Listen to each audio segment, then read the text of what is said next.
Le patron de ChatGPT a été viré.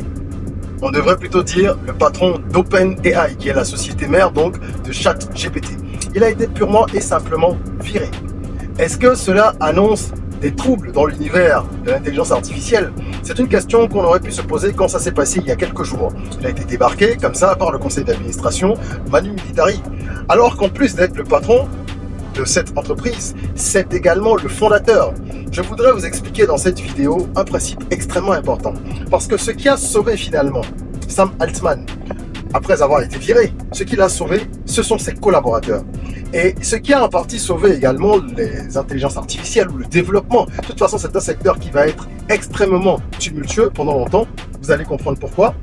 Mais lorsqu'un géant tremble, eh bien, ça fait trembler tout un secteur. Donc ça aurait pu être beaucoup plus grave.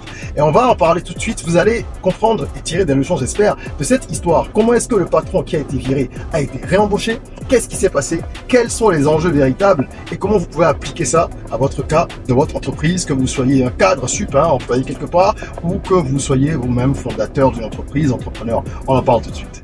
Je suis Régis Saizy, entrepreneur multipotentiel, conférencier, formateur et artiste. Je partage avec vous sur cette chaîne du contenu propulsif pour vous aider à rêver, oser et créer. Hello les rocks, j'espère que vous êtes solides. Moi je suis en parfaite forme et je suis plein de gratitude envers l'univers. Aujourd'hui on parle d'un événement qui s'est déroulé il y a quelques jours. On va dire que c'est plutôt un feuilleton parce qu'il y a eu tellement de suspense, de rebondissements qu'on est vraiment dans un petit peu le cadre d'un feuilleton. Alors, ce qu'il faut retenir de cette histoire, déjà pour commencer, c'est que Sam Altman, c'est le fondateur de ChatGPT. Cette boîte, ce logiciel qui appartient à la boîte OpenAI, a explosé il y a plusieurs mois déjà et c'est devenu l'intelligence artificielle la plus populaire. Ok, au niveau des IA, c'est vraiment ChatGPT. Je crois que c'est le nom que tout le monde a entendu au moins une fois, quoi. Même quand vous parlez avec des personnes du troisième âge qui ne sont peut-être pas très techy, qui n'utilisent pas toute cette technologie, elles ont entendu à la radio, à la télé, quelque part ChatGPT. Donc, c'est une place de choix qu'occupe OpenAI avec ce logiciel à la croissance ultra rapide. Ce que vous ne savez peut-être pas, c'est que Microsoft est un des actionnaires principaux d'OpenAI, de cette société-là. D'accord? C'est une société à croissance rapide, donc forcément, il y a des actionnaires qui arrivent au fil du temps pour venir renflouer les caisses parce que pour atteindre ce niveau de développement, il faut investir énormément d'argent, beaucoup de ressources financières et ressources humaines, donc financières aussi.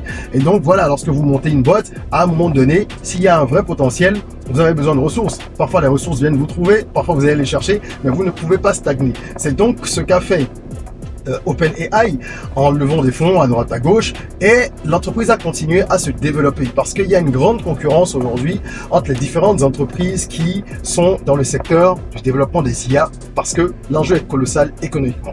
Et c'est de là qu'est venue la brouille entre Sam Altman et le conseil d'administration. Il y a deux courants au niveau des intelligences artificielles.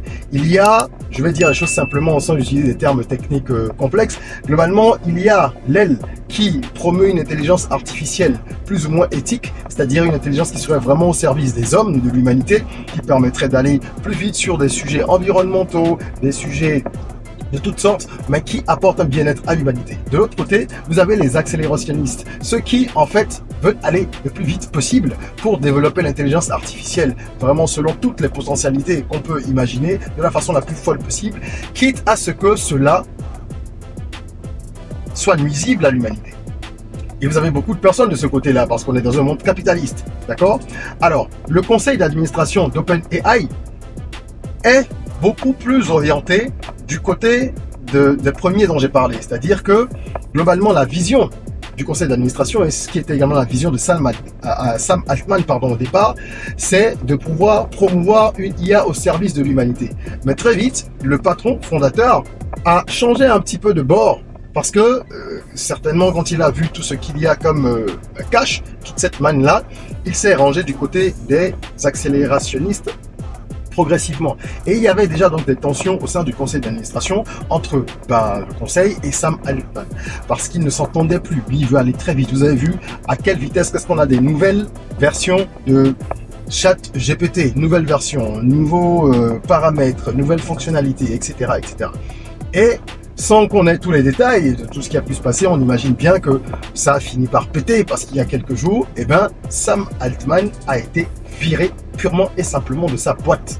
Oui, ce sont des choses qui sont possibles.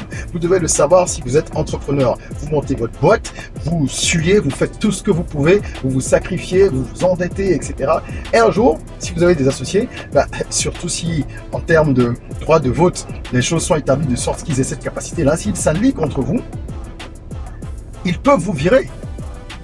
C'est très difficile de garder une majorité au niveau des votes et même au niveau des parts d'un point de vue financier uniquement lorsque vous grossissez parce que vous avez besoin de grosses injections d'argent. Donc il s'est fait virer comme Steve Jobs avait été viré d'Apple à l'époque, au début des années 90 je crois.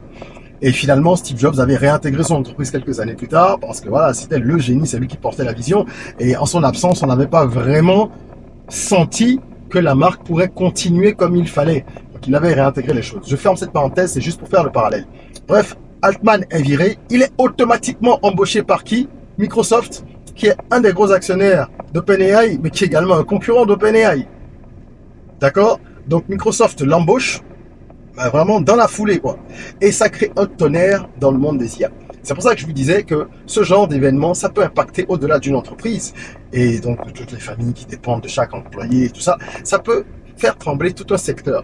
Parce que le cours d'une action peut chuter ou monter vertigineusement en fonction de telle ou telle information. C'est pour ça que dans les grosses entreprises, la communication est calibrée à tous les niveaux. Parce qu'une information qui fuite, qui n'est pas une bonne info, ça va faire chuter en cours. Même si l'entreprise est performante sur le terrain ou sur le papier. Et inversement aussi, des effets d'annonce, ça peut tout faire exploser. C'est pour ça que quand des gens comme Elon Musk ou d'autres qui sont très suivis, ils vont parler d'une marque, parler d'un petit site, d'une petite entreprise ou peu importe, vous allez voir le cours, la valeur de ces entreprises-là exploser. Donc Sam Altman se retrouve chez Microsoft, mais là où ça devient intéressant, c'est que les employés font une pétition pour son retour. Les employés de OpenAI, ceux qui sont restés dans la boîte évidemment, font une pétition. Et ils menacent, c'est plus qu'une pétition, c'est une lettre de menace qu'ils envoient au conseil d'administration, en exprimant clairement ceci. Ils disent qu'ils seraient capables de tous démissionner, déposer le tablier et de se barrer.